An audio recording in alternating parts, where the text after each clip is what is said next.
کہ جس طرح آج یہاں مشاورت ہوئی ہے، میں انشاءاللہ کل اسلام آباد پہنچ کر پاکستان تحریک انصاف کی قیادت سے بھی بات کروں گا اور ان کا اتفاق رائے بھی انشاءاللہ حاصل کیا جائے گا. سو ہم اپنا یہ سفر کامیابی کے ساتھ انشاءاللہ منزل تک پہنچائیں گے. تھوڑا سا آگے آ جائیں سر، تھوڑا سا بس. ٹھیک ہے سر. بسم اللہ الرحمن الرحیم. نحمدہ و نصلی علی رسول الکریم. میں سمجھتا ہوں کہ آج ایک بڑا ہی خوش نصیب دن ہے کہ آج پاکستان نے 27 سال کے بعد 12 ممالک کے جو سربراہان اور ان کے نمائندگان تھے، انہوں نے پاکستان میں شنگھائی کارپوریشن کی جو آرگنائزیشن ہے اس کا 2 دن کا ہیڈز آف گورنمنٹ سمٹ مکمل ہوا الحمدللہ.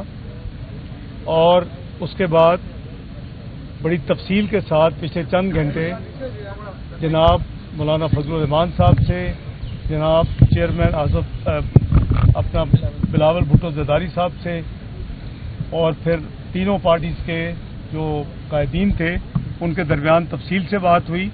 مولانا صاحب نے جیسے فرمایا، جناب چیئرمین بلاول صاحب نے فرمایا کہ جوڈیشل ریفارمز پہ کنسنسس ہم 3 جماعتوں کا الحمدللہ ہو چکا ہے. جو دوسرے کچھ پوائنٹس ہیں اس کے اوپر مزید ہم کافی قریب پہنچ چکے ہیں، اور اللہ نے چاہا تو انشاءاللہ اگلے 1 آدھ روز میں اس پر بھی انشاءاللہ پیش رفت ہوگی اور اس کو انشاءاللہ فائنلائز کیا جائے گا. تو مجھے امید ہے کہ یہ ساری ایکسرسائز جو ہے یہ لوگوں کی بہتری کے لیے، عوام کی بہتری کے لیے ہو رہی ہے. چاہے وہ صبح کا سمٹ تھا وہ بھی پاکستان کی عزت احترام اور وقار کے لیے تھا، چاہے یہ کام ہے اس میں کسی پارٹی کا اپنا ذاتی مقصد نہیں ہے. یہ وہ ریفارم ہے جو آج سے 18 سال پہلے جناب نواز شریف صاحب نے اور محترمہ بینظیر بھٹو صاحبہ نے 14 مئی 2006 کو لندن میں اس پہ دستخط کیے تھے، اور بعد میں تقریباً تمام جماعتوں نے اس کی تائید کی تھی. تو انشاءاللہ اس سے عوام کی جو ڈیلے ہوتی ہے انصاف میں، اس کے حوالے سے پیرالل جو CRPC کا سسٹم ہے اس میں تبدیلیاں کی جائیں گی، اور اس کو یعنی تیز اور شفاف اور جلدی انصاف مہیا کیا جائے گا. ٹائم لائنز ہوں گی، میں تفصیل اس وقت بہت لمبی ہو جائے گی. اعظم نذیر تارڑ صاحب انشاءاللہ آپ کے ساتھ ایک دفعہ یہ معاملہ طے ہو جائے گا تو آپ کو بھی اور عوام کو بھی یہ خوشی ہوگی. یہ ساری جو ایکسرسائز ہے اصل میں ان کی بہتری کے لیے کی جا رہی ہے، تاکہ کورٹس کو جو ایپیکس کورٹس ہیں ان کو جو آئینی معاملات ہیں، جو سو موٹو کے معاملات ہیں، جو سیاسی معاملات ہیں، اس کو ریلیو کر کے تو وہ لوگوں کی سول اور جو کرمنل کیسز ہیں جو کئی سال پڑے اڑتے رہتے ہیں ان کو کوئی ریلیف نہیں ملتا، فیصلے نہیں ہوتے، ایون تاریخ نہیں لگتی، وہ کام شروع ہو جائے. تو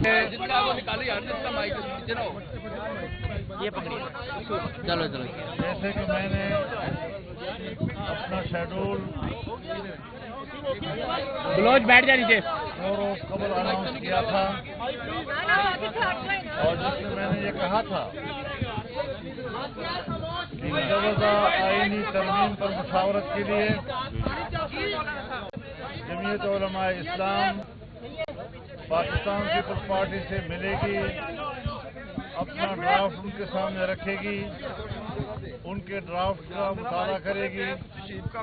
اس حوالے سے کل کراچی میں بلاول ہاؤس میں ہم لوگ گئے. بلاول صاحب نے ہماری میزبانی کی اور ایک طویل میٹنگ میں ہم نے مجوزہ آئینی ترمیم پر تقریباً اتفاق حاصل کر لیا تھا، خاص طور پر عدلیہ کے اصلاحات کے حوالے سے. اور آج اپنے شیڈول کے مطابق ہم میاں صاحب کے پاس حاضر ہوئے. انہوں نے باقاعدہ آج پھر عشائیے پہ ہمیں دعوت بھی دی. صدر پاکستان جناب آصف علی زرداری صاحب بھی تشریف لائے، جناب بلاول بھٹو صاحب بھی، ان کے پارٹی کے اعلیٰ عہدیدار بھی، مسلم لیگ نون کی قیادت بھی موجود تھی، جمعیت علماء اسلام کی ٹیم بھی موجود تھی. اور ہم نے اس ساری صورتحال پر